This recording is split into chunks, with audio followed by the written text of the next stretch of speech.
Flop, ce mot est souvent utilisé pour désigner un jeu inintéressant ou déséquilibré, dont les contrôles sont exécrables. Ou dans le cas d'un jeu avec un niveau de difficulté absurde. Le jeu de tour de défi en réalité virtuelle correspond exactement à cette description. Après le lancement du jeu, des Coréens de longue date, dont chacun considérait que c'était leur hobby de surpasser ses créateurs, se sont précipités pour conquérir le jeu. Ils ont renoncé à manger et à dormir pendant 365 jours par an. Mais au cours des 3 dernières années, les gens ont compris qu'il s'agit d'un jeu impossible à battre. Guardian of the Gate, digne du nom d'Invincible. Une région polaire où l'on peut mourir de froid au bout d'1 heure. Un long labyrinthe de plus de 10 000 km. Ce n'était plus de l'amusement, mais une véritable torture. Après cela, le jeu a fait faillite. Ou plutôt, presque. Un petit nombre de personnes continuaient à défier le jeu. Le personnage principal, qui était aussi un joueur, a finalement franchi le 50e étage. Il est le premier à avoir réussi à franchir l'ensemble de la tour de défi. Il était ravi et surpris de cette réussite. Contrairement aux autres, il a dû passer les niveaux encore et encore, en mémorisant tout pour atteindre son but. Cela lui a pris 11 ans. Le héros ne s'attendait pas à pouvoir franchir le dernier étage, mais seulement à ne pas avoir diffusé l'émission. Il a tout de même décidé de mettre la vidéo sur YouTube. Le gars n'a pas réussi à temps et a reçu une notification. Celle-ci le remerciait de continuer à jouer à leur jeu et l'informait qu'il y aurait une nouvelle mise à jour dans 12 heures. Ils ont également souhaité au héros une bonne partie. Le héros ne comprenait pas où l'entreprise trouvait l'argent pour un jeu auquel presque personne ne jouait. Le héros ne s'est pas soucié de la mise à jour, car après l'avoir passé, il a décidé de ne plus y entrer. Le héros a décidé de faire une dernière émission, ce qui lui a permis de gagner de l'argent pendant tout ce temps. Il a décidé de changer de vie, car il a maintenant 27 ans. Il ne veut plus vivre avec seulement 500 000 wons par mois. Il a l'intention d'abandonner le sport pendant un certain temps. Avant, on lui disait de se lancer dans le sport professionnel. Aujourd'hui, pour lui, l'argent est plus important que le sport. Il diffusait une émission dans laquelle il s'adressait à ses téléspectateurs. Le héros a décidé de transmettre un message important à ses téléspectateurs. Mais il n'a pas su gérer la pression et a fini par faire une blague. Il a décidé d'annoncer officiellement le lendemain qu'il arrêtait l'émission. Le lendemain matin, le héros a vraiment mal à la tête. Il décide de poster une vidéo rapide de la tour d'essai, mais lorsqu'il démarre l'ordinateur, il s'aperçoit que la tour d'essai est apparue dans la réalité. Il est entré dans l'émission où l'homme a été très surpris par l'apparition d'une tour d'un jeu créé il y a 11 ans. Le héros réfléchit à ce qui se passe, mais il est interrompu par une notification. La première étape de la mise à jour de la tour de test était terminée. Il a également été annoncé que tous les joueurs devaient passer à l'étage supérieur dans les 90 jours. S'ils échouaient, l'humanité entière serait détruite. Le héros était terrifié, mais il devait rester calme. La tour étant devenue réalité, il n'avait pas le temps d'hésiter. Il se précipita vers l'endroit où il pouvait obtenir un seul objet. Le héros comprenait que le monde risquait d'être détruit, mais à ce moment-là, il était fou de joie. D'autres personnes ont eu une crise de panique et ont décidé de se rendre dans un autre pays, mais malheureusement la tour est apparue là aussi. Le héros est descendu dans les souterrains. Il est entré à l'intérieur et une notification s'est affichée, indiquant qu'il était entré dans un éventuel rayon. Le héros a remarqué que les personnes présentes jouaient à la première partie de la tour de défi. Les gens se regardaient les uns les autres. Un homme s'est approché du héros et a commencé à parler. Il s'agissait d'un YouTuber avec 500 000 abonnés. Le héros lui a demandé si c'était le bon moment pour diffuser une émission. Tout ce qu'il a dit, c'est qu'il n'y avait pas d'émission possible dans une telle situation. Le gars a commencé à demander au joueur quel étage il avait atteint dans le jeu, car il savait que le joueur avait passé beaucoup de temps à jouer. En raison de la règle de l'entreprise, les personnes avec lesquelles le héros était monté aux étages ensemble mettaient fin à leur carrière à cause de la pression. Ce type a essayé de faire du profit et a dit que si le héros en parlait, il changerait le contrat pour un meilleur. Le héros n'a pas tardé à s'occuper de Lee Jong-so et lui a donné un coup de poing en plein nez avec son front. Le coup fit tomber les dents de l'homme qui se mit à saigner. Le héros était soulagé d'avoir frappé son ennemi. Un palétuvier émergea de l'eau, ce qui rendit les gens très heureux. Des fruits commencèrent à apparaître sur l'arbre, l'effet de ces fruits était d'augmenter la dextérité, la force et les départs de mana. Le héros savait que c'était un bon objet, mais il n'y avait que 4 fruits sur l'arbre. Les gens commencèrent à se battre pour avoir une chance de prendre le fruit. Le héros fut à nouveau approché par son ennemi qui lui proposa de faire équipe et de diviser le fruit en 2. Le héros dit à son interlocuteur de se taire car le moment n'est pas encore venu. Le premier fruit fut cueilli et mangé, et la personne qui l'a fait a gagné plus 3 points de dextérité.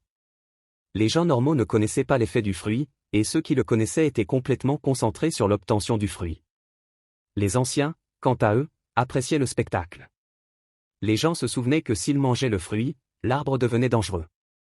Les gens ont commencé à courir, car lorsqu'ils jouaient au jeu, ils étaient morts de cet arbre un nombre incalculable de fois.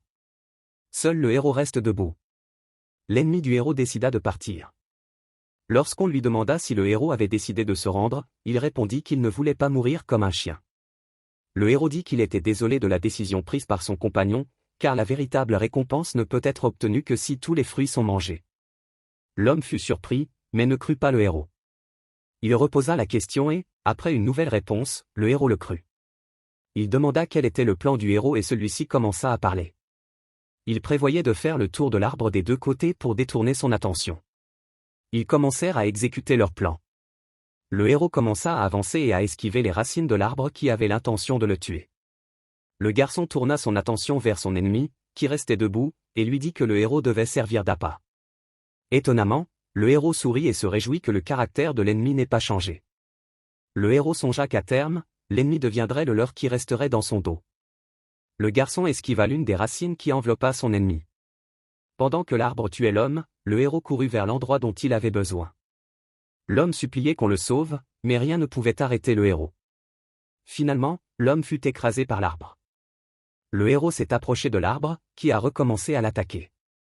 Il connaissait toutes les attaques possibles et les esquivait facilement. Le gars avait déjà vu ce qu'il voulait voir, c'est-à-dire le cœur de l'arbre. Le héros était heureux de constater que tout se passait exactement comme dans le jeu. L'arbre utilisait une liane suceuse de sang. Même si le héros savait comment l'attaque allait se dérouler, il lui serait physiquement difficile de l'esquiver.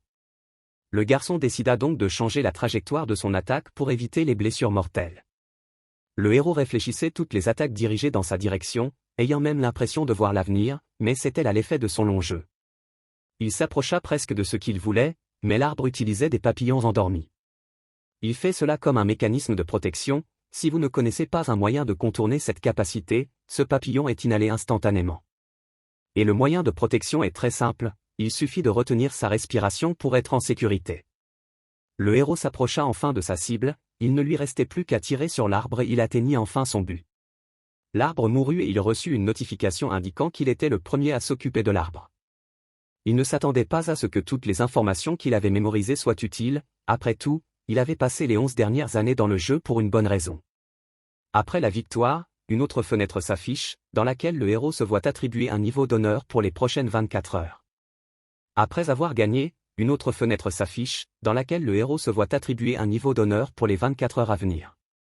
Le héros a décidé de rester anonyme. En effet, il aurait eu beaucoup d'ennuis si son identité avait été révélée. Le héros a récupéré un noyau sur un arbre mort. Si le fruit donne 3 stats, le noyau en donne 12. C'était un objet vraiment incroyable, car même après avoir traversé 50 histoires, il n'a pas pu en trouver un meilleur. Le type absorba l'objet et son corps se couvrit de lumière. Le héros décida de vérifier s'il avait bien absorbé l'objet et consulta ses statistiques. Il était au niveau 1, mais les statistiques étaient déjà là. Force 5, Dextérité 7, Endurance 7, Mana 5 et il y avait 12 primes inutilisées. Le héros était maintenant le premier niveau le plus fort. 1 heure plus tard, une vidéo de la première victoire a été publiée. Dans les commentaires, les gens étaient choqués de voir qu'un homme était capable de vaincre cela. La vidéo du combat a été téléchargée sur le net et les gens ont été enthousiasmés par le combat. Après la publication de la vidéo, les offres de coopération ont afflué vers le héros, qui a compris que vaincre un arbre au premier niveau était vraiment incroyable. Le héros avait une vie difficile, il pouvait à peine gagner de l'argent pour se nourrir, le loyer était souvent en retard. Il pouvait rester affamé pendant des jours afin d'économiser de l'argent pour la nourriture. S'il avait reçu ces offres il y a 24 heures, il les aurait acceptées sans hésiter, mais les temps avaient changé. Il n'avait pas l'intention de partager l'information, que ce soit pour 1 ou 10 milliards. Maintenant, le plus important pour le type était de s'accaparer l'information. Pendant que le type était occupé, le mana émanant de la tour couvrait tous ses halls. Cela n'affectait rien en particulier, seulement les réquisitions, qui à l'extérieur de la tour devenaient sacrées. Même s'ils n'étaient pas réels, comme l'étaient ceux de la tour, même les faux avaient du pouvoir. Le héros se rendit au musée central du peuple, où se trouvaient de nombreuses reliques. Le seul problème était que le héros n'était pas le seul à viser cet endroit et, contrairement à la dernière quête qui apparaissait dans cet endroit différent, cet endroit n'en est qu'un seul. Le héros savait que beaucoup de gens se réuniraient à cet endroit, y compris des personnes âgées. Le héros entra dans la zone de l'événement et fut surpris par le silence sépulcral qui y régnait. Il remarqua le cadavre d'un homme brûlé, on aurait dit que c'était la première personne à être entrée ici. En regardant le cadavre de l'homme, le héros fut surpris. Le monde avait changé, il pensait donc que les gens avaient changé aussi. Mais la différence entre les attentes et la réalité était très grande. En l'espace de 24 heures, tout le monde était devenu trop intrépide. Les gens ont jeté leur dévolu sur une relique sacrée, la carte de Tédoyon Gido. Cette relique donnait en fait des informations, elle expliquait beaucoup de choses sur la tour, où se trouvaient les monstres et ainsi de suite. Bien qu'il n'y ait aucune information au-dessus du 10e étage, cela a suffi à allumer un feu dans le cœur des gens. Mais le véritable trésor est en fait caché dans l'argile. Les gens se battaient pour les reliques et un homme a crié et a demandé l'arrêt des hostilités. Il a dit qu'il tuerait quiconque bougerait. Les hommes, déjà armés, pensèrent que c'était absurde et décidèrent d'attaquer l'homme.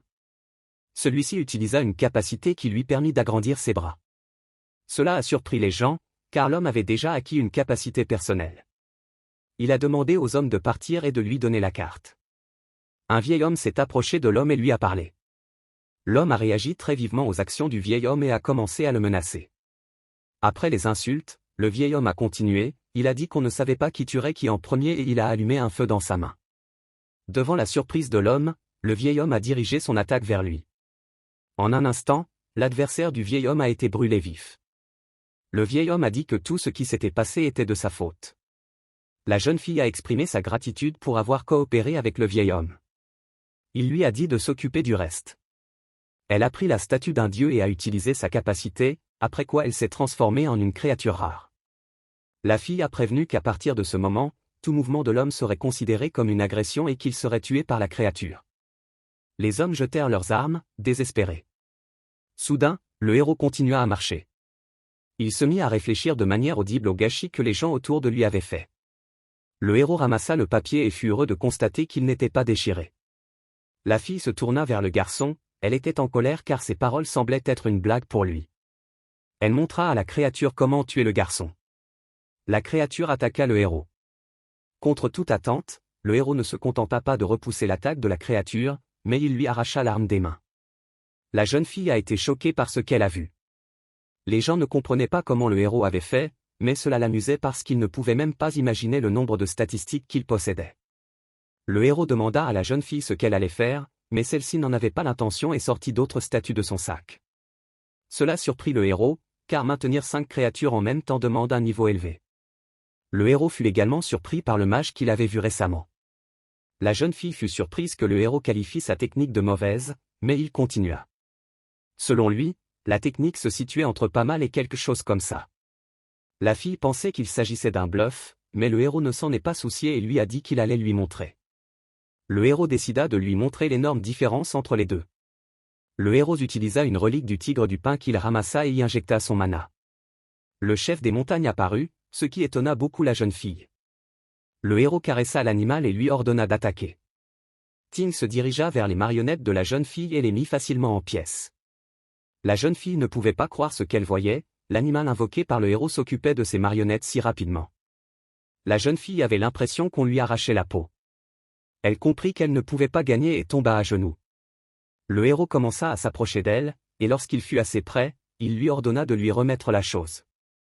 La jeune fille fit semblant de ne pas comprendre. Mais il prononça le nom exact de l'objet, à savoir le masque de Toutankhamon. La fille dit que c'est inutile en Corée, mais le héros ordonna au tigre de le menacer et la fille se dépêcha de donner la relique au type. La fille demanda si le héros avait l'intention de trouver la carte de Tédoyon Gido. Le héros répondit que ce n'était pas son affaire. Le garçon ordonna à sa bête de surveiller les gens pour qu'ils ne le suivent pas. Le héros était heureux d'avoir réussi et il avait maintenant l'intention d'obtenir la compétence la plus forte de la tour d'essai. Le vieil homme ne comprenait pas comment il en était arrivé là. Il s'est tenu aux côtés du héros. Le grand-père ne comprenait pas comment il avait pu arriver jusqu'ici. Il y avait un mur incompréhensible, que le héros appelait une barrière de premier niveau. Le vieil homme était un peu surpris par les connaissances du héros.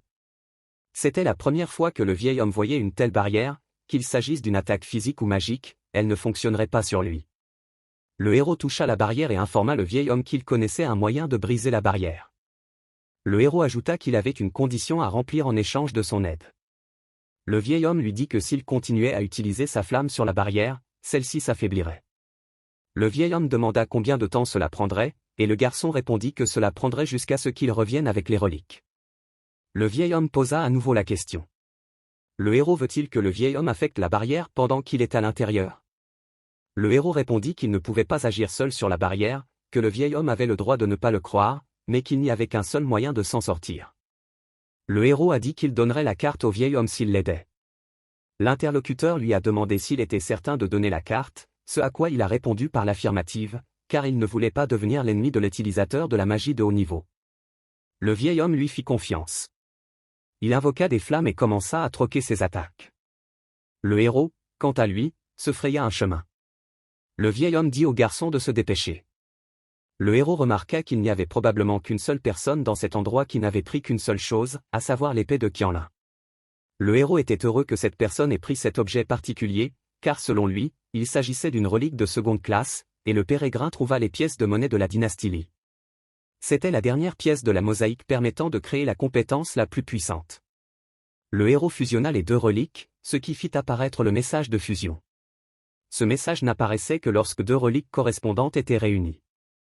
Le héros a ajouté les pièces qu'il venait de recevoir et les trois artefacts ont réagi l'un à l'autre. Le héros parvint à surmonter un très faible pourcentage et la fusion réussit. Il reçut une relique de l'œil de la vérité, de classe SS. Elle lui permettait de jeter un coup d'œil dans les fenêtres de statut des autres et de savoir s'il disait la vérité ou s'il mentait 3 fois par jour. En raison des conditions inhabituelles, le héros a acquis la capacité de fusion, débordement. Cette compétence lui permet de copier les compétences des autres joueurs. Le vieil homme était déjà très fatigué et demanda au héros de se dépêcher. Ce dernier décida de copier la capacité du vieil homme, à condition qu'il oblige Min Jong-woo à révéler sa vraie nature. C'était facile car tout ce que le héros avait à faire était d'ennuyer le vieil homme. Le héros a été approché par le vieil homme qui lui a demandé de se dépêcher. Il lui répondit qu'il pouvait cesser d'utiliser la compétence. L'homme ne comprit d'abord pas ce qu'il disait, mais le héros continua. D'un air très froid, il a dit « C'est une bonne chose ». Le vieil homme ne comprenait pas pourquoi il le faisait alors. Le héros prononça le mot en latin et la barrière disparut. Le vieil homme n'avait en rien aidé le héros à franchir la barrière, ce n'était qu'une perte de temps et de mana. Le héros se dit que la prochaine chose à faire est de sortir le vieil homme de son esprit. Le héros sait tout sur la tour, la carte lui est donc inutile, mais il ne va quand même pas la donner à qui que ce soit. Le vieil homme commence à crier et le héros, avec un sourire froid, lui dit qu'il lui a dit qu'il n'avait pas besoin de la carte, et le type met le feu à l'image. Le héros ne voulait pas que son avantage disparaisse, il a donc détruit ce qui le menaçait. Le vieil homme s'est mis à crier et à jurer contre lui, et le héros s'est contenté de se réjouir froidement de l'habileté qu'il avait acquise. Le héros avait désormais la première compétence copiée dans sa tirelire, à savoir l'élément feu de rang B. Le vieil homme était très en colère, ce qui ne l'empêchait pas d'être très satisfait. Le vieil homme était très en colère, ce qui amusait le héros. Le type utilisait la capacité du vieil homme, mais dans son exécution, elle semblait bien plus puissante. Le vieil homme fut choqué par ce qu'il voyait. Il s'interrogeait sur les capacités inimaginables du type. Le héros dit que si le vieil homme voulait vraiment escalader la tour, il devrait écouter le héros. Le héros réfléchit au fait qu'il n'y avait que 4 vieillards dans le musée, lui compris. Le but du héros était maintenant d'obtenir autant de compétences que possible. Le héros avait déjà ordonné au vieil homme de monter en niveau avec la fille avec laquelle ils étaient amis. Le vieil homme avait déjà ordonné au vieil homme de monter en niveau avec la fille dont il était l'ami. Soudain, sa bonne humeur fut interrompue par le bruit de son estomac, il avait faim. Il s'est rendu au café pour prendre quelque chose à manger. À la télévision, on parle d'un incident dans un musée qui a fait au moins 23 morts et plus de 50 blessés. Il y a beaucoup de blessés graves parmi les victimes, et le nombre de morts va continuer à augmenter. Selon les médias, les auteurs de l'attentat s'en prennent au musée, non seulement en Corée, mais aussi dans d'autres pays du monde. Une vidéo a été diffusée et les gens ont eu du mal à croire ce qui se passait, mais c'était bien réel. Les gens ont parlé des images incroyables qu'ils avaient vues. Les gens ont reconnu dans l'homme de la vidéo le premier à avoir vaincu l'arbre. C'est pourquoi l'homme a commencé à réfléchir à un autre déguisement pour mieux se cacher. La nouvelle disait qu'un département de l'association des personnes éveillées avait été créé pour les personnes dotées de pouvoir. Cela a surpris le héros, car le gouvernement a réagi très vite. Le journal télévisé montre le chef de l'association, Han Sang-jin. Il a commencé à dire qu'il recrutait des personnes dotées de pouvoir et que le salaire serait énorme, même si tout dépendait des compétences du candidat. Les gens discutaient des propos du responsable de l'association, ils pensaient que c'était une opportunité incroyable pour les gens. Le héros a remarqué une chose intéressante, le responsable a dit que les personnes qui apparaissaient dans la vidéo seraient l'exception. Le héros se doutait qu'il était leur cible. En fait, un embrasseur capable aurait plus de valeur que 100 joueurs ordinaires, c'est pourquoi le héros essayait d'être recruté. Le héros s'interrogea sur les capacités du chef, puisqu'il avait été nommé à un tel poste, il ne devait pas être mauvais. Une idée lui vint à l'esprit, copier la capacité du chef. Le héros savait qu'il était 19 h ce soir. Lorsque l'aiguille des heures indiquera la nouvelle heure, la tour d'essai sera ouverte. La tour de test serait ouverte. Comme le héros l'avait prévu, une notification s'est affichée pour signaler l'ouverture de la tour, et les joueurs ont été déplacés à l'intérieur. Une nouvelle notification apparut, indiquant que pour célébrer l'ouverture de la tour, tous les joueurs avaient reçu 100 pièces qui pouvaient être utilisées à l'intérieur. La tour annonçait également que les joueurs devaient filmer ce qu'ils faisaient, car ils recevraient 100 pièces pour chaque tranche de 10 000 vues. Il y avait également une fonction de streaming qui n'était disponible que lorsqu'un joueur attaquait un boss. En cas de tentative de falsification des vues, une pénalité sera appliquée. Le héros était ravi de la nouvelle qu'il venait d'apprendre, car plus il y avait de vues, plus il recevait de pièces. Les gens ont commencé à courir vers la grotte des gobelins, car ils pouvaient s'y asseoir et chasser. Le héros, quant à lui, prenait son temps et les gens le bousculaient en essayant de se mettre en bonne position plus vite que les autres. Le héros a décidé de ne pas partager l'information pour le plaisir de voir, car cela ne ferait que lui nuire. Le héros a déjà décidé de ce qu'il ferait, à savoir qu'il prendrait une route différente de celle des autres. Le héros du jeu s'est retrouvé coincé au 30e étage, il a donc commencé à examiner tous les étages inférieurs et lorsqu'il a réussi à trouver le problème, il a été totalement déçu. Il s'est avéré que le personnage qu'il essayait tant de former était totalement dépourvu de talent. Il a donc supprimé le personnage et a recommencé à zéro. Le héros est arrivé à l'endroit qu'il avait poussé à recommencer le jeu, à savoir le labyrinthe de l'Ivarinto, dont le niveau de difficulté était B. C'était un labyrinthe incroyablement confus, avec de nombreux pièges. Le héros n'était pas très heureux de devoir retraverser ce labyrinthe. Il entra à l'intérieur et un sentiment de joie s'empara de lui.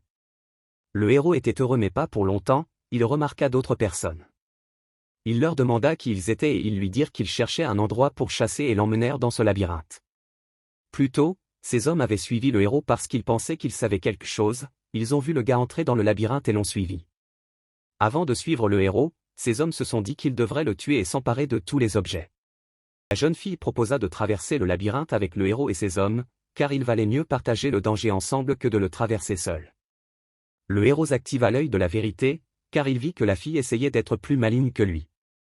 Le garçon regarda les statistiques de la jeune fille à temps, alors qu'elle se présentait. Elle s'appelait Pakana, avait 22 ans et avait déjà atteint le premier étage de la tour dans le jeu. Le gars remarqua une compétence très amusante que la fille possédait, à savoir le contact, qui permettait même à la première personne qu'elle rencontrait de se rapprocher facilement, et qui éliminait également le sentiment de gêne. La condition préalable était que le héros devait passer 240 heures avec la fille, mais l'un des facteurs importants était qu'ils ne devaient être que tous les deux. Le héros était vraiment intéressé par cette compétence. Le gars derrière la fille se présenta également, il s'était déjà mis en boule une fois dans le passé après avoir passé le premier niveau du jeu. La deuxième fille n'avait elle aussi atteint que le premier niveau, et la dernière le troisième. Deux autres gars n'avaient jamais joué à la tour de défi. Le héros, quant à lui, s'est contenté de dire son nom. Kanjinek savait parfaitement que ces gens voulaient le manger, il n'avait donc pas besoin de se souvenir du nom de chacun d'entre eux. La jeune fille s'accrocha au héros et voulut savoir quel étage il avait atteint dans le jeu. Elle activa immédiatement le contact, et si le héros n'avait pas connu l'effet de la compétence, il aurait vraiment cru que lui et la fille étaient proches. Il l'éloigna de lui et lui dit froidement qu'il était monté le plus haut possible. La jeune fille ne comprenait pas pourquoi l'effet de sa compétence ne fonctionnait pas, mais elle ne pouvait pas embêter davantage le héros à ce sujet, alors elle essaya de trouver des informations sur le labyrinthe. Le héros lui répondit que le labyrinthe changeait à une certaine heure. Les gens ne comprenaient pas vraiment de quoi le héros parlait, mais soudain le labyrinthe se mit à trembler. Les gens ne comprenaient pas ce qui se passait, car il s'agissait d'un labyrinthe de premier niveau. La structure du bâtiment commença à changer, la jeune fille fut presque tuée, mais au dernier moment elle réussit à rebondir. Après la transformation, tout le monde était en état de choc, seul le héros est resté indemne et calme. Les garçons ne comprenaient pas comment un tel endroit pouvait apparaître au rez-de-chaussée, et le héros était surpris qu'ils connaissent de tels labyrinthes et supposait qu'ils avaient été dans l'un d'entre eux. Les garçons décidèrent de quitter l'endroit, car il s'agissait d'un labyrinthe trop dangereux pour le rez-de-chaussée. Le chef du groupe dit à la jeune fille d'utiliser son pouvoir pour trouver la sortie, mais à sa grande tristesse, il s'avéra qu'elle ne pouvait pas le faire parce que son pouvoir avait été désactivé par le changement dans le labyrinthe. Une expression de désespoir se lisait sur le visage du chef. Le héros était surpris de leur stupidité, il ne comprenait pas pourquoi ils étaient si confiants dans leurs capacités, il s'est avéré que c'était seulement grâce à une certaine habileté de navigation. Le héros comprit que ces gens étaient des idiots, mais il avait mieux à faire, car il allait bientôt arriver. La fille était en colère et commença à crier après le héros. Elle lui reprochait de ne pas les avoir prévenus, elle lui reprochait d'avoir failli les faire tuer par sa faute. Les autres membres de son équipe suivirent son exemple et commencèrent à crier sur le héros. Le type ne se souciait pas des cris des imbéciles, il disait qu'ils ne l'avaient pas appelé, qu'ils avaient décidé de le suivre eux-mêmes. Une telle réponse a surpris la jeune fille, le héros a fait une grimace et a dit qu'il ne les avait pas invités. L'un des membres de l'escouade de la jeune fille a pris une arme, il a commencé à dire qu'il n'aimait pas le héros et que si c'était le cas, il avait l'intention de s'occuper de lui. Avant qu'il ne puisse faire un autre geste, il fut instantanément tué par le héros. Les autres membres de l'escouade sont effrayés par ce qui vient de se passer. Cette scène fut interrompue par l'apparition d'un minotaure. En le voyant, ils prirent les armes, mais leur chef était désespéré car elle se rendait compte qu'ils étaient tous morts. Le héros dit à ses gens de s'écarter et se dirigea directement vers le monstre. La chef de ses gens fut surprise par cela, elle ne comprenait pas ce qu'il voulait faire. Le type était déjà proche du monstre, il tenta d'arrêter la percée du héros avec un coup de matraque, mais le type sauta en l'air et esquiva le coup. Le héros était sûr d'esquiver, et le système le lui a dit, mais il a quand même été blessé à l'épaule. Le héros a réussi à obtenir un statut caché appelé Briche.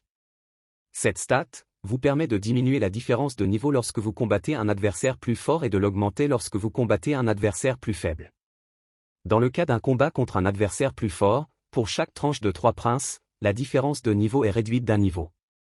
Le héros saisit la corne du minotaure et atterrit légèrement sur le sol. C'est ainsi que le héros qui reste au premier niveau peut évoluer.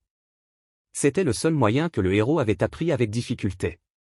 Le monstre dirigea sa hache furieuse vers le héros, qui connaissait toutes les attaques possibles du minotaure pour l'avoir combattu des milliers de fois auparavant. En esquivant chaque attaque, il gagnait 0,05 à l'écart de statut. Les innombrables attaques du monstre ne laissaient aucune trace sur le gars, il évitait facilement chaque attaque et augmentait ses nouvelles statistiques. Les attaques du monstre ne servaient à rien, car ne pas les frapper n'avait aucun sens. Les gens qui regardaient ce combat incroyable étaient surpris et effrayés, car ils étaient sur le point de tuer exactement une telle personne. La chef était en état de détresse, se disant qu'elle avait été stupide de penser qu'elle pouvait tuer cet homme et toucher les récompenses. Le héros commença à provoquer le minotaure, qui s'emballa et rugit très fort. Après une attaque sonore similaire, le monstre tenta une attaque puissante avec une hache, le héros esquiva au tout dernier moment pour augmenter la compétence. L'attaque féroce du minotaure égratigna légèrement le cou du héros. Il a pris ce risque, car plus la vie du héros est menacée, plus il recevra une brèche de stata. Après une attaque aussi fatale, le héros a reçu un seul bris de stat. Le héros était satisfait du résultat qu'il avait obtenu en esquivant les attaques. En esquivant les attaques du minotaure, il se rendit compte qu'il allait devoir s'arrêter là.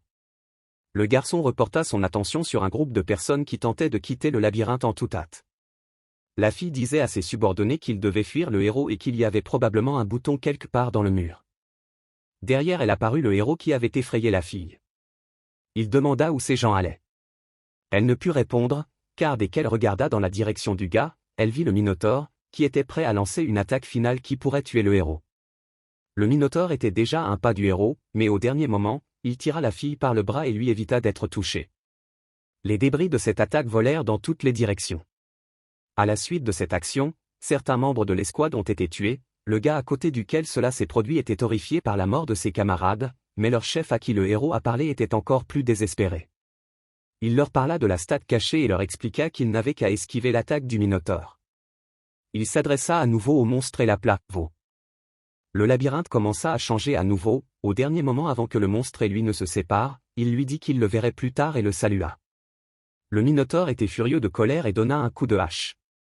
La fille était dans un état lamentable, et le gars de son équipe n'avait pas l'air mieux. La fille se dit qu'ils avaient peut-être réussi à s'éloigner du Minotaure et qu'ils étaient en sécurité, mais le héros l'a surpris en lui disant qu'il s'était attaché à un papillon, dont l'odeur attire les Minotaures, et qu'il allait donc probablement continuer à les poursuivre. La jeune fille ne comprenait pas pourquoi le garçon avait fait cela. Le héros, lui, dit que c'est pour comprendre les statistiques. Le héros parla de son plan, il se repose quand le labyrinthe change et il s'amuse avec les Minotaures et ainsi de suite. La fille demanda combien de temps le héros allait faire cela, ce à quoi le gars répondit 1 mois. La fille exprima son désir de partir séparément du héros, car peut-être que le monstre cesserait de les poursuivre s'ils partaient séparément. Le héros répondit que c'était possible, mais qu'il ne savait pas dans quelle direction aller. Le garçon dit qu'il est beaucoup plus dangereux de se déplacer sans point de repère. La fille lui demanda s'il connaissait la sortie et il répondit qu'il connaissait tout de ce labyrinthe. Elle n'a d'autre choix que de rester avec lui comme si elle lui rendait service. Son arrogance est instantanément brisée par le héros, qui lui dit de ne pas prendre de décision si rapidement, car tout se paie. Le gars a mis un couteau sur le visage de la fille et lui a ordonné de lui remettre tous les coins qu'elle possédait. Au même moment, un homme se battait contre des gobelins et des radiodiffuseurs. Il utilisait son bouclier pour bloquer les attaques de ses ennemis et les tuer facilement avec son épée. Lui et son équipe étaient heureux que leur vidéo soit devenue populaire. Il remercia les hommes qui l'avaient aidé. L'un des hommes du gars a dit que les téléspectateurs pensaient probablement que tout était de son fait et qu'ils n'avaient même pas remarqué les améliorations qui lui avaient été apportées. Dans les commentaires, une personne a déclaré que le résultat de 15 heures n'était pas très cool, car elle connaissait quelqu'un qui pouvait le faire en 5 heures. Il n'avait pas prêté attention aux commentaires et était absorbé par sa popularité et sa richesse, mais son homme a interrompu la flamboyance du gars lorsqu'une nouvelle vidéo a été téléchargée qui les a instantanément dépassés. La vidéo parlait d'un homme qui décuplait un sujet pour la première fois. Cela a rendu le blogueur furieux, mais une telle amélioration est en effet surprenante. Les gens ont été très surpris par une telle chose, car si vous regardez les pourcentages, ce n'est tout simplement pas possible. Le blogueur n'en revenait pas non plus. Les vues augmentaient à un rythme effréné. Il y a 10 minutes, le héros commandait ses nouveaux subordonnés. Il leur a ordonné de préparer une place forte et tout ce dont ils avaient besoin pour l'incendie. Lorsqu'ils sont partis, le héros a décidé qu'il devait lui aussi commencer. Il ouvrit la bourse où il vit des objets qu'il pouvait acheter. Des cartes de tarot enchantées, un tesson de clé en bronze usé, un morceau de roue de chariot en bois et un booster de bingo. Bien qu'il s'agisse d'objets de pacotille, il pensait que le plus important était de savoir comment les utiliser, alors il les acheta. Il commença à combiner les 3 objets magiques, tout était recouvert d'une aura bleue et la combinaison fut un succès. Il réussit à obtenir la roue de la fortune, la déesse de la chance. Bien que cet objet ne soit pas complètement terminé, il avait un rang, il lui permettait d'augmenter sa chance d'un maximum de 10 minutes. Le héros invoqua sa dague et utilisa l'objet, il acheta également 10 balayages de chance, après les avoir utilisés, il obtint 100% de chance. En conséquence, le héros a pu améliorer sa dague 10 fois, ce qui correspond au nombre maximum d'améliorations d'armes possibles. Le héros a été le premier à réussir un tel exploit, il a donc reçu 5000 pièces en guise de récompense. Cette réalisation sera placée sur le sentier de la renommée pendant 24 heures. Le gars a essayé son arme améliorée et s'est rendu compte que cela en valait vraiment la peine. Au bout de 10 jours, qui ont été un véritable enfer pour les serviteurs du héros, ils ont été complètement désarmés. Un feu de camp fait de brindilles ramassées, un lit de mousse et l'absence de toute nourriture à l'exception de champignons et du même MHV les avaient amenés à cet état. La jeune fille se tourna vers le héros endormi et l'interrogea sur ses combats avec le Minotaure, qui avaient lieu régulièrement. Pour la jeune fille, il s'agissait d'une lutte constante entre la vie et la mort. La fille s'est adressée au garçon, elle a dit que si cela continuait, ils allaient simplement mourir car le héros profitait d'eux et les abandonnait.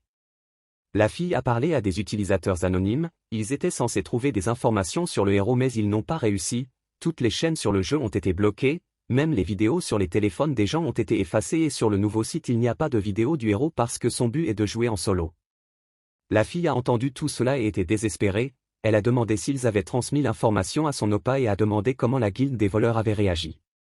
Les hommes anonymes ont dit que l'information avait été transmise, et que bien que la guilde ait commencé à chercher le héros, il leur faudrait au moins 3 semaines pour trouver l'endroit. Après avoir entendu une si longue phrase, la jeune fille est devenue encore plus désespérée.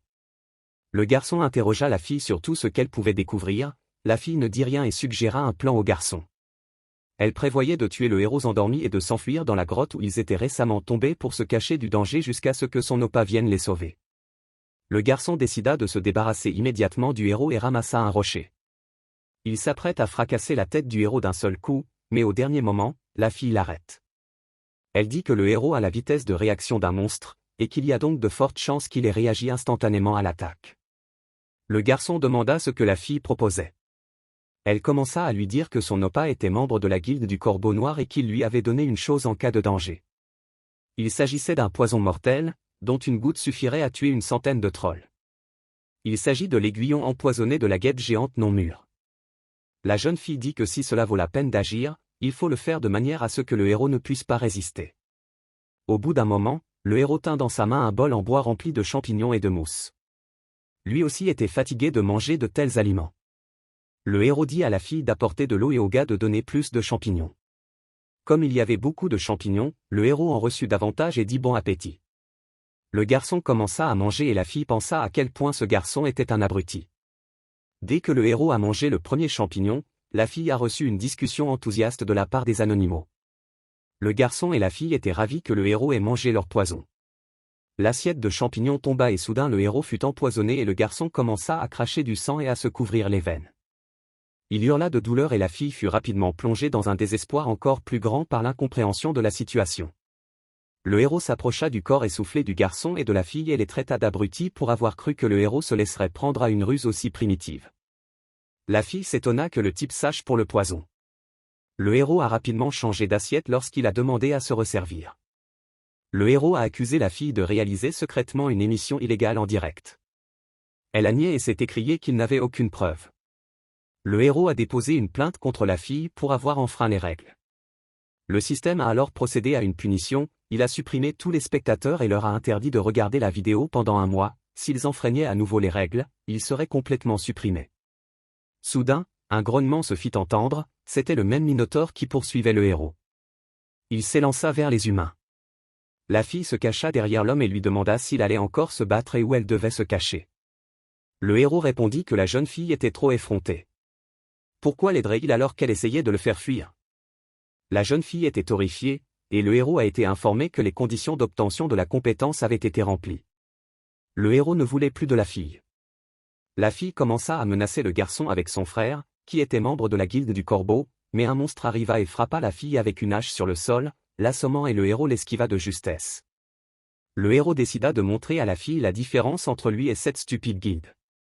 Il remplit son couteau de mana depuis les airs et frappa le cou du monstre. La plaie laissée sur le Minotaure n'était pas très large. Le héros esquiva les attaques en pensant qu'il ne se ferait pas tuer aussi facilement, alors il valait mieux esquiver les attaques maintenant. Le héros attaqua le monstre avec du feu et lorsque celui-ci fut distrait, il frappa les tendons des jambes du Minotaure, ce qui le fit tomber. Le héros recommença à provoquer le monstre, il voulait forcer le Minotaure à utiliser sa dernière carte. Il finit par réussir et le Minotaure activa une rage de niveau 10. Le monstre s'est levé et a poussé un grognement terrifiant. Le héros a réagi calmement tandis que la jeune fille ne savait pas comment vaincre une telle créature. La frénésie est une compétence qui augmente les statistiques de 30% pendant 5 minutes et qui permet de parler en langage humain. Le monstre menaçait de mettre le héros en pièces. Le monstre a l'air vraiment effrayant, il pointe sa hache vers le héros et jure de le tuer. Le héros dit qu'après avoir supprimé la compétence, la force du Minotaure est devenue assez bonne et lui ordonne d'attaquer. Le monstre fou donna un coup de hache, mais le héros n'esquiva pas et bloqua le coup avec un couteau. Le monstre commença à faire des attaques simples avec sa hache, mais le héros les bloqua facilement. La jeune fille ne pouvait pas croire ce qu'elle voyait. Le héros n'esquivait pas mais prenait toute la puissance des coups dans son élan. Elle réalisa que même si tous les membres de la guilde étaient présents, ils ne seraient pas en mesure de vaincre un tel monstre, mais le héros seul se battait à armes égales. Le héros combattait le monstre et un sourire se dessinait sur son visage, ce combat semblait lui apporter une grande quantité d'émotions. Le héros s'interrogeait. Il avait l'habitude de détester la réalité, car il s'y sentait impuissant. Pour lui, dans la réalité comme dans le jeu, la difficulté était infernale, et pourtant ce monde réagissait à son contact. Le héros possédait 57 statistiques de la brèche. Bloquant et déviant les attaques ennemies, le héros parvint à s'approcher de lui, mais le monstre se déplaça soudain rapidement et se trouva sur le côté, là où il comptait frapper directement le gars avec son poing. Au dernier moment, le Minotaure arrêta son coup, ou plutôt ne put le terminer. 5 minutes se sont écoulées et la compétence a expiré. Bien que la rage donne un pouvoir énorme, la pénalité pour un tel pouvoir est également énorme. L'utilisateur tombe en anabiose pour toute la journée.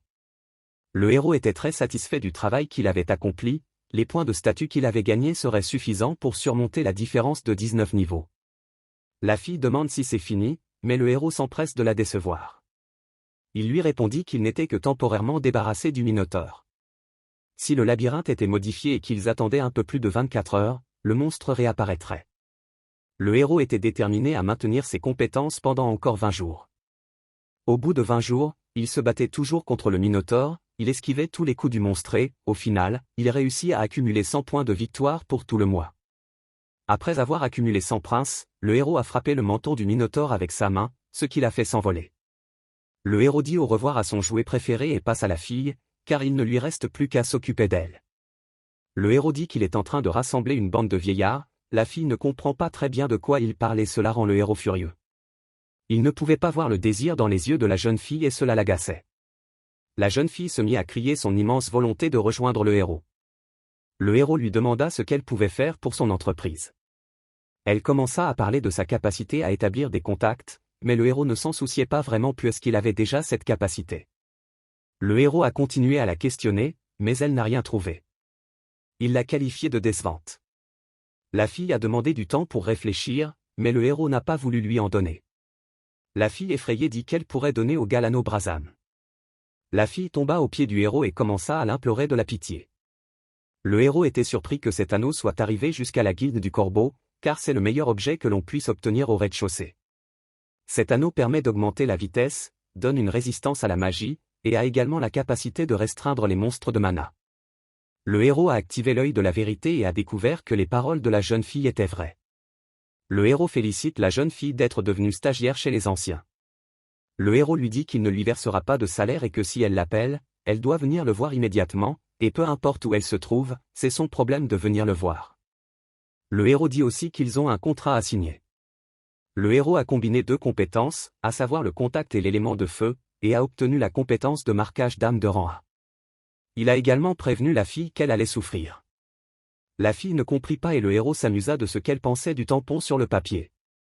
Il la félicita pour sa participation et appliqua la compétence qu'il avait fait crier si fort. Le sceau de l'âme est une nouvelle compétence qui permet de contrôler un homme. Si jamais il désobéit à un ordre ou s'il attaque le propriétaire, son corps lui fera un mal de chien.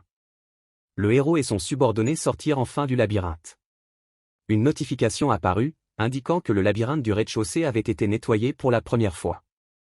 La jeune fille tomba à genoux et se réjouit à chaudes larmes d'avoir enfin quitté cet endroit horrible. Un autre avis apparut, informant le héros et la jeune fille que leur nom figurerait sur la liste d'honneur pendant une journée et que chaque joueur ayant terminé le labyrinthe recevrait 5000 pièces.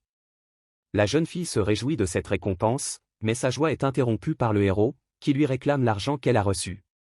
Le héros était vraiment content, car il avait déjà plus de 10 000 pièces sur son compte, probablement parce qu'il était un joueur payant. Le héros a ordonné que la bague soit apportée dans les 3 jours. La jeune fille dit que c'était un délai très court, mais le héros le raccourcit encore, de sorte que la jeune fille apporta la bague en 2 jours. Elle a dit qu'elle essaierait. Le monde entier a discuté de la nouvelle selon laquelle la guilde la plus puissante de Corée, la guilde Tanguin, prévoyait de vaincre le boss du 3e étage en 1 semaine. La guilde Tanguin est la guilde la plus importante de Corée. Bien que la tour soit aussi âprement disputée par les joueurs d'autres pays, les enjeux sont élevés à la racine. Aux informations, il a été dit que la Chine n'avait pas envoyé de soutien et l'une des personnes a parlé de faire face à leurs propres forces plutôt que d'attendre le soutien de l'extérieur. Le héros a été surpris de voir qu'ils prévoyaient déjà de s'attaquer au boss du 3e étage et a pensé qu'ils étaient probablement trop pressés. Le héros comprend pourquoi la guilde est si pressée, car elle veut obtenir autant de ressources que possible. Mais chaque étage dispose de 90 jours et il n'est pas nécessaire d'aller au 3e étage maintenant, même le 2e n'a pas beaucoup de sens. Ils ne renforceront pas l'arrière et la difficulté augmentera à chaque étage. Face à cela, les gens ne supporteront pas le niveau de difficulté. Et après tout, l'humanité n'aura pas de seconde chance. Le héros a décidé de rassembler des informations sur les événements du mois dernier. Le héros a décidé de contacter des personnes de confiance. Le héros a convoqué 2 personnes. La première était un homme nommé Yitamin qui portait également le surnom de Bald-Head, tête chauve. La seconde personne était une fille surnommée Point de Feu et nommée Yeiwa. Le héros fut surpris de constater que ces personnes ne ressemblaient en rien à leurs avatars dans le jeu. Le héros avait déjà joué avec ces personnes il y a 2 ans. Le héros utilisa l'œil de la vérité pour voir les statistiques des alliés. Le gars était de niveau 11 et avait la compétence d'un roi machine. La fille, quant à elle, était de niveau 12. Le héros a supposé qu'ils chassaient ensemble parce qu'ils avaient des niveaux similaires. La condition pour copier les capacités de leurs amis était d'atteindre le niveau 20 avec eux. Le gars a demandé au héros de se présenter et il a dit son nom et, gêné, son surnom, à savoir Capitaine Nair. Le héros a dit qu'il jouait en streaming sur Paprika TV et qu'il avait 27 ans. L'ami a été surpris de voir que son ami était également un streamer sur la chaîne qu'il regardait. Pour la première fois, le héros s'est senti à l'aise avec les gens, car auparavant, il n'avait rencontré que des personnes qui voulaient l'utiliser ou le faire passer. Ce sont les seuls avec lesquels il se sent bien. Le héros a appris de ses amis l'évolution des principales guildes du monde, la tendance des streamers, et l'existence d'un collectif de mineurs qui avait monté une sorte d'usine et kidnappait des gens. L'ami a demandé si le héros avait passé le test. Le gars ne savait pas quel genre de test. Ils sont montés en voiture et, en chemin, l'ami a commencé à raconter l'histoire. Lorsque la tour a été construite, les joueurs se sont précipités à l'intérieur, mais à partir du premier étage, le nombre de joueurs a augmenté, si bien que l'organisation a imposé des restrictions, à savoir que seuls ceux qui avaient réussi le test pouvaient monter au premier étage. En guise de confirmation, il donne un code. Le héros réfléchit et se rend compte que le responsable de l'association, sous prétexte de sauver des vies, rassemble des personnes ayant de bonnes capacités. Le héros a décidé d'utiliser ce système à son avantage. Après la création de l'association, les joueurs ayant une note inférieure à F perdent la possibilité d'accéder au premier étage. Cependant, les joueurs ayant des notes plus élevées reçoivent immédiatement des offres de toutes sortes de guildes. Il y a 3 types de personnes dans la zone de test. Ceux qui veulent entrer dans la tour. Les gens attendent leur tour et sont très anxieux. Il y avait également des journalistes à cet endroit qui étaient immédiatement prêts à informer les guildes sur les personnes talentueuses. Ils remarquèrent immédiatement le héros subordonné et Parkagine, puis ils remarquèrent que le père du combat était derrière eux. Cela mit l'homme en colère, il ne comprenait pas ce qu'une telle foule de gens faisait ici. Il demanda au type de lui ouvrir la voie, car il n'avait pas le temps de s'amuser. Il a dit qu'il était venu ici pour eux et qu'ils devaient faire de leur mieux. La fille et le gars ont dit que ce serait fait. Les gardes commencèrent à pousser les gens pour faire de la place à l'homme. L'un des gardes se tourna vers le héros et lui ordonna de s'écarter. Le héros a répondu qu'il ne devait pas bouger puisqu'il était debout et attendait son tour. L'homme s'est éloigné et a commencé à pointer son doigt vers le héros, le menaçant. Le héros appliqua l'œil de la vérité et vit les statistiques du type, il était de niveau 8. La condition pour copier la capacité était que le héros devait augmenter son intérêt au maximum. Le type a commencé à frapper le héros et à le menacer. La sœur du héros, qui était sa servante, s'approcha d'eux et fut horrifiée de voir ce que faisait son frère. Le héros a pris le gars par le doigt et l'a cassé. Les cris de l'homme étaient horribles. Après s'être un peu calmé sous l'effet de la douleur, la colère s'empara de lui. Il avait l'intention de tuer le héros, les gens regardaient ce qui se passait. Le héros stupéfait renverse de l'eau sur son adversaire et, d'un coup de pied dans la jambe, le fait rouler au sol. Les gens qui regardaient le combat ne comprenaient pas ce qui se passait, on ne savait pas si le gars avait trébuché ou s'il était simplement tombé. La fille tremble de peur. L'homme ordonna de s'arrêter, le héros essaya de le vérifier avec l'œil de vérité, mais la tentative fut un échec à cause de l'énorme différence de niveau. Il est fort probable que le niveau de l'homme soit plus élevé que celui du 20e. Le héros fut surpris et dit à haute voix qu'il ne savait pas que l'homme avait aussi une babysitter. Il dit que le petit homme était utile, mais qu'il fallait s'en occuper. Le héros demanda. Son utilité réside-t-elle dans le fait qu'il fournit à la Chine du ginseng de la dynastie Goryeo? L'homme fut surpris par les paroles du héros, car il ne pouvait pas savoir cela. Le héros dit que peu importe comment il le savait, il devrait parler de choses plus importantes, comme la façon de se débarrasser des effets secondaires. L'homme demanda au héros de se taire et utilisa la compétence de donjon de 3e niveau. Les amis crièrent à leur suite, mais le type et l'homme se retrouvèrent dans un autre espace. Là, le héros demanda 10 donjons. L'homme lui demanda de prouver qu'il ne mentait pas. un objet comestible nécessaire pour restaurer l'endurance et le mana, à savoir le ginseng de la dynastie Koryo. Mais si l'on devait simplement le manger, il aurait l'effet d'un empoisonnement magique. Le héros a dit qu'il y avait 3 objets qui pouvaient aider à cela. Le jus de Kharazien, la pierre de lune et surtout la racine de mandragore. Le héros supposa qu'il cherchait de la racine de mandragore et demanda à l'homme s'il le croyait maintenant. Tout ce que l'homme a dit était vrai et l'homme a été très surpris. Il décida finalement de faire confiance au héros, mais pointa son épée sur lui et l'avertit de ne pas faire d'entourloupe, sous peine d'avoir des ennuis. L'homme se rendit compte que les 10 donjons les plus précieux étaient un prix trop élevé à payer, il avait donc l'intention d'en finir ici. Soudain, le héros repoussa l'attaque et déclara que le marché et la vie de l'homme étaient entre ses mains. Les amis du héros repoussèrent les attaques des gardes, et soudain, la compétence de donjon fut annulée et le héros et l'homme apparurent. Les amis s'inquiétaient pour l'homme, mais il a dit que tout allait bien et qu'ils avaient trouvé un terrain d'entente. Le gars qui aidait l'homme cria qu'il ne fallait pas laisser le héros partir, mais cela ne fit que l'énerver. L'homme s'est mis en colère et l'a pris à la gorge. Il a dit que l'homme n'était pas de taille à lutter contre lui et que s'il faisait quoi que ce soit d'autre, il le ferait. Au bord de l'évanouissement, l'homme a dit qu'il comprenait. Lorsque l'homme lui a lâché la main, il est tombé par terre. Il était furieux car il était très humilié, il avait l'intention de tuer le héros. Le héros s'est exécuté et a choisi la compétence de furtivité de rang D. Il s'agit d'une compétence passive qui vous permet de vous protéger contre les attaques. Il s'agit d'une compétence passive qui permet de contrôler son souffle et son pouls. Le héros s'en alla passer le test sous les discussions des gens qui voulaient déchiqueter leurs adversaires. Le héros arrive dans la salle de test. Là, on lui expliqua que pour mesurer sa force, il devait frapper la pierre de toutes ses forces, tout ce qu'il possédait pouvant être utilisé. Le garçon décida de n'utiliser que sa dague. L'examinateur lui demanda d'aller jusqu'à la pierre de départ, car les joueurs ordinaires ne seraient même pas capables d'activer la pierre qu'il visait. Le garçon a frappé la pierre de toutes ses forces et elle s'est ouverte. L'examinateur était tout simplement choqué, car la plupart des joueurs ne sont pas qualifiés parce qu'ils n'ont pas assez de puissance magique pour s'attaquer à une petite pierre. Il pensait qu'il était impossible de briser une pierre de taille moyenne. Le héros reçut le rang S et l'examinateur s'empressa de prévenir ses supérieurs. Le héros demanda à l'homme de faire un rapport dans une semaine. Cela a surpris l'examinateur, mais sous la pression du héros, il a dû accepter. L'homme a été approché par sa femme de chambre et s'est vanté de son résultat, qui a permis à la fille de remporter la première place. Elle a offert au héros une bague Brasam, qu'il lui avait demandé d'apporter. Le héros a été surpris que la fille ait réussi à la livrer à temps, elle est même sortie un peu plus tôt que prévu. Après l'avoir félicitée, elle lui demanda de la décacheter, car elle avait tenu sa promesse. Mais le héros a dit qu'il verrait bien comment elle se comporterait. Il dit à ses amis qu'il était de rang F et ils furent très surpris. Il a dit que c'était un résultat temporaire et qu'il y aurait un autre test dans une semaine.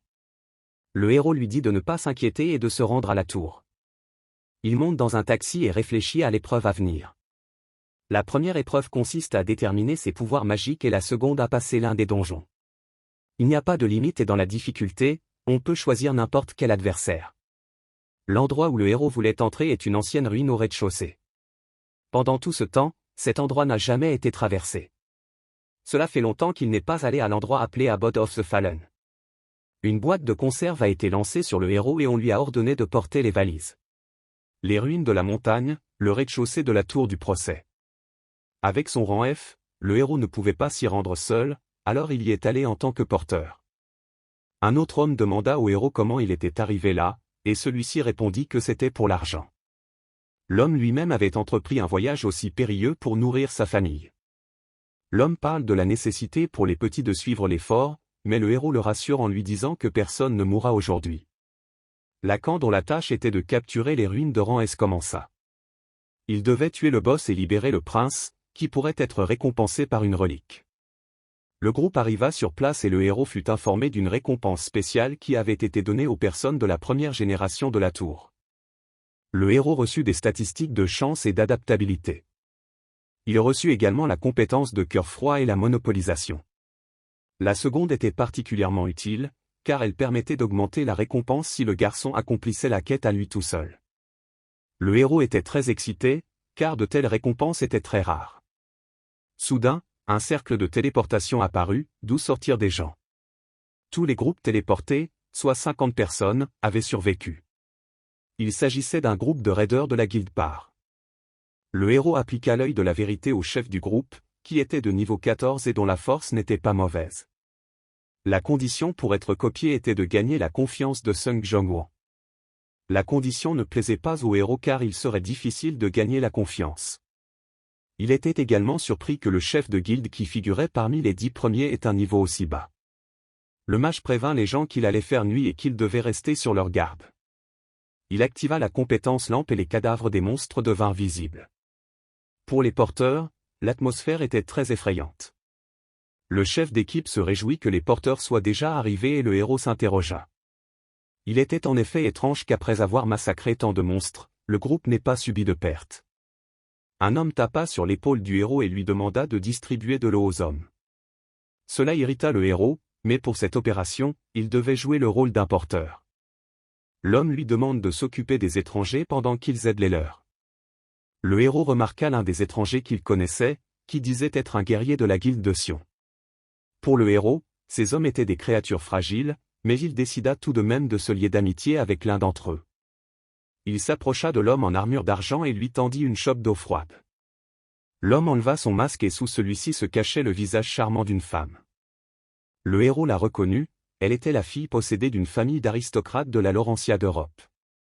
Une joueuse polyvalente avec des compétences offensives, défensives et curatives. Le joueur qui a sauvé Amsterdam. L'une des joueuses les plus célèbres d'Europe. La sainte d'Amsterdam, Teresa de Laurentia. Le héros comprenait maintenant pourquoi le groupe n'avait subi aucune perte.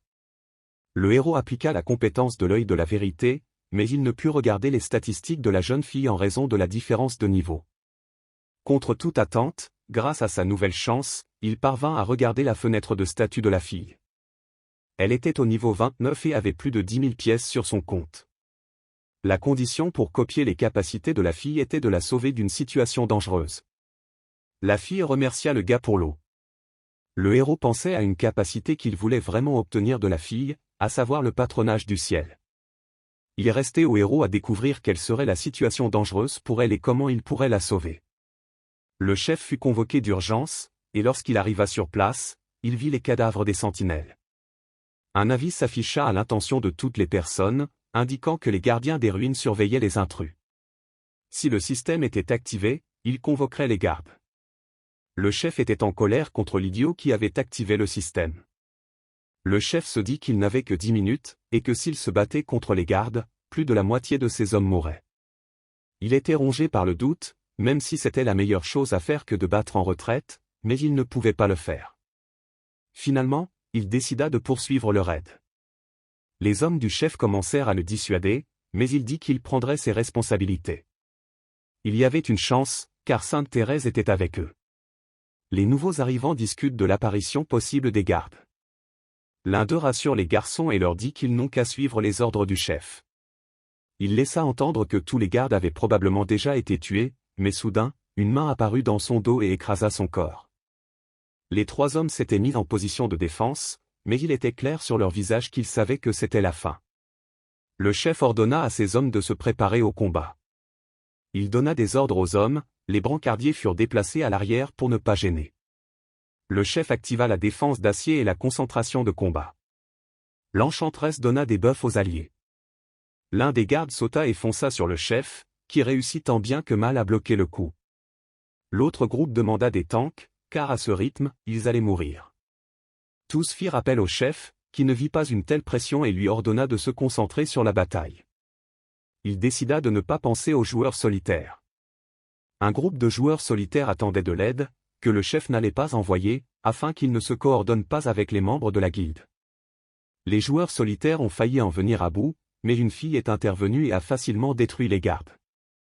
La fille se dirigea vers l'arrière tandis que les 2 gardes traversaient la formation de combat. À l'arrière, presque tous les porteurs étaient morts, seul l'homme avec lequel le héros communiquait était encore en vie.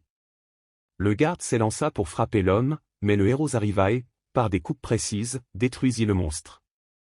Le héros répète que l'homme rentrera chez lui vivant, mais le garde l'attaque par derrière. Au dernier moment, le héros esquiva et attaqua avec sa puissance de feu. Le héros n'acheva pas le garde car il devait rester au niveau 1. Le héros se demanda qui pouvait bien être à l'origine du réveil du garde. La fille fut instantanément à côté du héros et éloigna l'homme. Elle pensait que le gars menaçait l'homme avec un couteau, elle était donc en colère car elle pensait que le héros était un homme bon. Sans prendre le temps de se justifier, la fille a attaqué, mais le héros a réussi à esquiver son coup. Le héros a essayé de s'expliquer, mais la fille ne l'a pas écouté et a attaqué sans réfléchir. Le gars se rendit compte que cela ne servait à rien et après une nouvelle attaque de la fille, il esquiva et contre-attaqua avec une mêlée qu'il envoya dans le mur. Il a pointé son couteau sur elle et a dit qu'il n'avait pas réveillé les gardes. L'homme prit la parole et lui dit que le héros l'avait sauvé. La jeune fille ne s'attendait pas à une telle chose et s'est ensuite excusée abondamment. La fille a demandé pourquoi le héros cachait son identité et l'homme a répondu. Comme la jeune fille, il avait besoin d'obtenir un objet en cachette. Elle fut surprise que le héros connaisse le pacte de Saint-Pierre, dont elle avait besoin pour choisir une profession. Il lui dit qu'il connaissait toutes les stratégies du donjon et qu'ils pourraient partir à la recherche de l'objet ensemble, l'objet dont il avait besoin se trouvant également à cet endroit. La jeune fille dit au chef qu'elle avait l'intention d'aller de l'avant. Il s'est mis à crier, mais il n'a pas pu résister devant les faits. Il a également permis à la jeune fille de prendre un porteur. Aucun des survivants n'a voulu de cela et le héros s'est porté volontaire pour partir lui-même. Les autres ont commencé à persuader le gars de revenir à la raison, n'ayant pas d'autres options, le héros a commencé à leur parler d'amour. Après les paroles du héros, ils se sont calmés et ont accepté sa décision. Le héros est arrivé au bon endroit avec la fille. Le traité de Saint-Pierre se trouvait dans un sarcophage dont la protection devait être retirée. Le héros et la jeune fille ont été informés que le patron les surveillait. La jeune fille était surprise, elle pensait qu'il les considérait comme des ennemis, mais le héros a dit que le patron s'intéressait simplement à lui. La fille a demandé si le héros connaissait vraiment le chemin à suivre, ce à quoi le gars a confirmé ce qu'il avait dit dans le passé. Le héros a donné une mission à la fille, à savoir attirer l'attention des morts-vivants. La fille sauta au milieu de la foule de monstres. Elle activa la compétence champ de bataille, qui multipliait toutes les statistiques de la fille par 3 pendant 10 minutes. Comme l'avait dit le héros, la fille libéra une énergie divine qui attira l'attention des monstres. La fille tuait les monstres et le héros en profitait pour se déplacer autour des têtes des monstres qui ne faisaient pas attention à lui. Le garçon ne voulait pas augmenter son niveau, il demanda donc à la fille de les distraire. Soudain, une attaque magique fut dirigée vers le héros, provoquant une explosion massive. C'était un Adjet d'élite. C'était le mini-boss que le héros attendait. De manière inattendue, un second monstre déjà emmêlé attaqua le gars, il l'esquiva et s'interrogea, car ce monstre n'était pas censé être ici. Le héros se déplaçait dans l'espace tandis que Lick l'attaquait avec des éclairs. Grâce aux éclairs que le héros esquivait, les défenses de la crypte furent brisées. Le héros détruisit le monstre le plus proche et brisa le muet. Sur la tête du squelette marchait un inconnu qui cherchait le héros. De manière inattendue pour le garçon, il lui dit qu'il ne s'était pas vu depuis longtemps. Le héros ne se souvenait pas de l'homme qui se tenait devant lui. Cela le rendit furieux, car selon lui, l'homme ne pouvait pas l'avoir oublié. Le héros a utilisé l'œil de la vérité sur l'homme en face de lui et a découvert qu'il s'appelait Jung Yeo Sung et qu'il était de niveau 29. Afin de copier les capacités de cet homme, le héros doit le vaincre à l'épée. L'homme tenait une épée en fer de la dynastie Qianlong, qui avait disparu du musée dans le passé. En y repensant, le héros a pu se souvenir d'un homme qui, après sa première défaite, l'avait poursuivi et l'avait défié dans d'innombrables duels. Il était en colère parce que le héros ne l'avait pas reconnu. Le héros en a eu assez de ce harceleur, mais il a continué, il a promis que cette fois-ci ce serait différent et qu'il gagnerait. Le héros a dit que s'il voulait se battre, qu'il le fasse, mais le partenaire de ce type ne voulait pas rester à l'écart. Le harceleur utilisa la capacité de choix du harceleur, puis ils disparurent. Une fois dans un autre espace, le rôdeur défia officiellement le héros en utilisant la compétence de duel, ce qui augmenta toutes ses statistiques de 10% et affaiblit le héros de 10%. La situation devenait extrêmement intenable pour le héros, mais il souriait quand même. Un avis apparut, indiquant qu'en raison de la situation désavantageuse, le héros pourrait copier temporairement la capacité de son adversaire. Il copia la capacité de champ de l'épée de rang S. Le rôdeur en colère passa à l'attaque, mais le héros bloqua facilement ses coups avec sa dague. Le rôdeur était en colère contre le héros pour l'avoir sous-estimé et utilisa la compétence âme d'épée. Le coup se brisa sur le sol, mais le héros l'esquiva et demanda si le rôdeur n'en faisait pas trop contre le débutant, ce à quoi il reçut une réponse sévère, car le gars n'était pas un débutant. Le héros comprit que si cela continuait, sa dague ne fonctionnerait plus, il eut donc recours à un autre plan, à savoir combiner le champ de l'épée avec l'âme du démon. La compétence qui en résulte est le cimetière d'épée de rang SS, qui possède 5 fois les compétences d'épée. Le héros manquait cruellement de réserve de mana, mais la puissance qu'il dégageait effrayait le rôdeur. À la peur succéda la colère et le désespoir face à son incapacité à vaincre le héros. Il envoya un nombre incalculable d'attaques, mais le héros les para avec une facilité déconcertante. Le garçon se plaça derrière le rôdeur et lui arracha l'épée des mains à l'aide d'une dague. Le héros a de nouveau gagné. Le rôdeur déclara qu'il s'agissait d'une 138 défaite face au héros. Il demanda à le tuer. Le héros ne l'a pas tué mais lui a proposé de se battre à nouveau à l'avenir. Pour copier la deuxième capacité du joueur, il faut attendre 60 jours. Le héros ne voulait pas perdre de temps à la chercher. Le harceleur a promis que l'issue du combat serait différente la prochaine fois. Le rôdeur demanda le nom du héros et, comme celui-ci refusait de se faire appeler, il décida de l'appeler « Pu », comme d'habitude. Le héros n'a pas apprécié. Dans le même temps, l'équipe de balayage a été surprise, car elle pensait que tous les monstres avaient été tués, mais l'artefact a montré le contraire. Quelque chose s'approchait d'eux à très grande vitesse. C'était un golem de fer, qui effrayait vraiment les gens. Sur l'épaule du monstre de fer se trouvait un vampire suprême. Il descendit et salua les invités. Il s'appelait Écureuil et était le préposé du seigneur maître des lieux, qui était l'un des parents de sang. Les hommes pointèrent leurs épées sur le vampire et commencèrent à lui poser des questions. Le but de la visite de la créature était de faire une offre au chef du groupe. Il voulait les inviter à le suivre où, sans parler, il toucha son épée du doigt, faisant tomber une goutte de sang sur le sol. L'actif avait une capacité de peste sanglante dont on ne connaissait même pas le niveau. Le sang du vampire enveloppa les humains et ils furent engloutis. Il avait convenu que seule la moitié d'entre eux suivrait et que les autres seraient dévorés. Au même moment, la jeune fille appliqua le pouvoir d'un saint sur le héros. Il absorba un objet de rang SSS étoile glacée, qui augmente l'apport de magie. Il y avait seulement une condition, à savoir l'application du pouvoir sacré.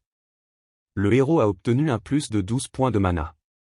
La fille demanda si tout s'était bien passé et le héros répondit que oui, il était satisfait.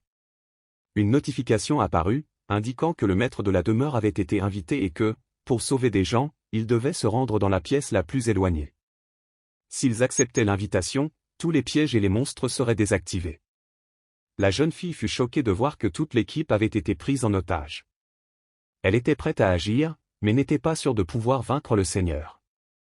En rejoignant l'escouade, elle voulait simplement protéger les gens. Le rôdeur a dit que cela ne le concernait pas et qu'il voulait partir.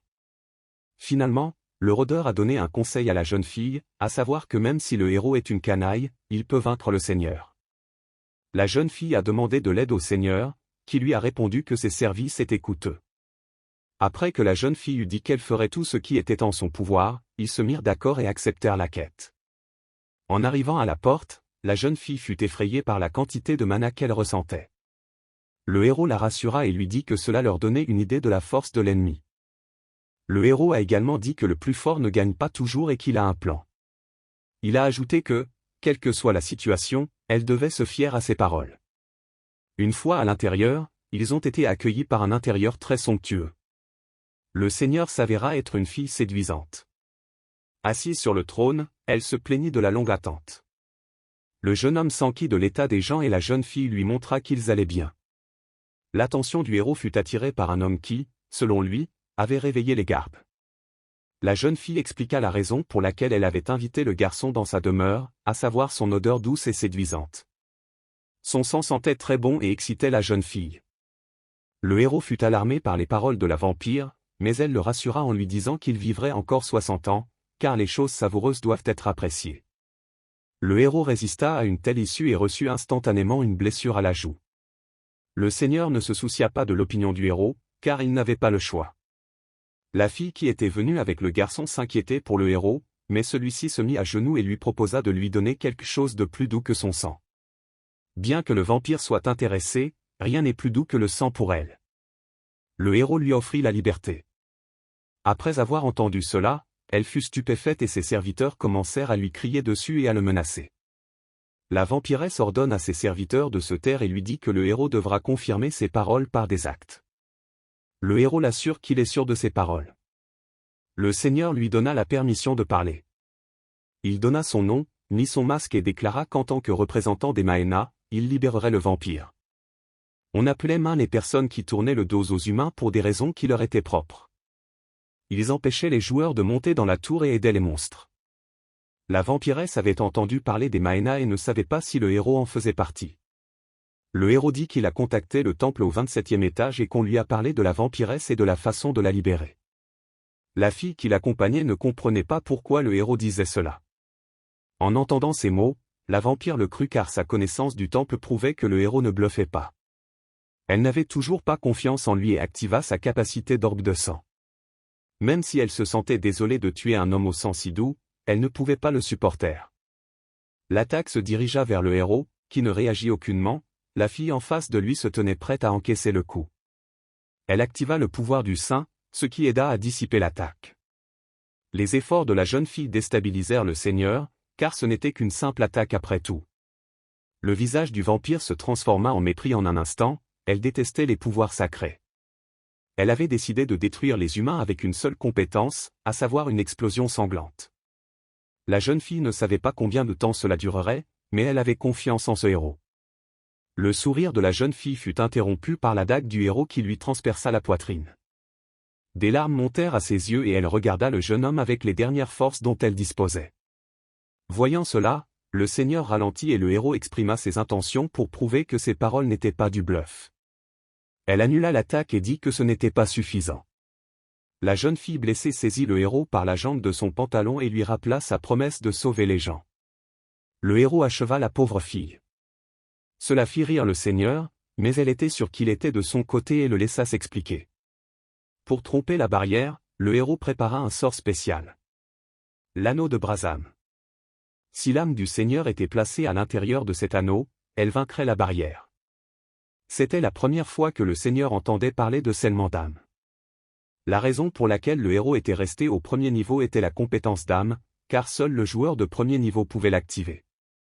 Il a utilisé cette capacité, elle ne peut être utilisée qu'une fois par an et l'âme ne peut être scellée qu'avec la permission de la seconde entité.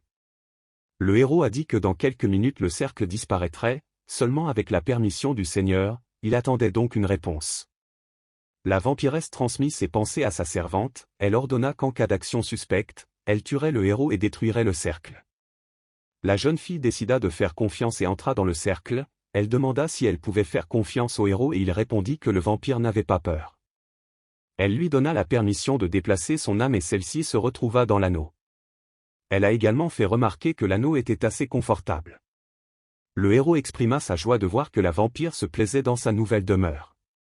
Elle ne comprit pas ces mots, mais la jeune fille qui était venue avec le héros se leva. Tout cela grâce à la capacité de patronage du ciel, qui lui permettait de ressusciter une fois toutes les 240 heures. La jeune fille encore blessée sourit.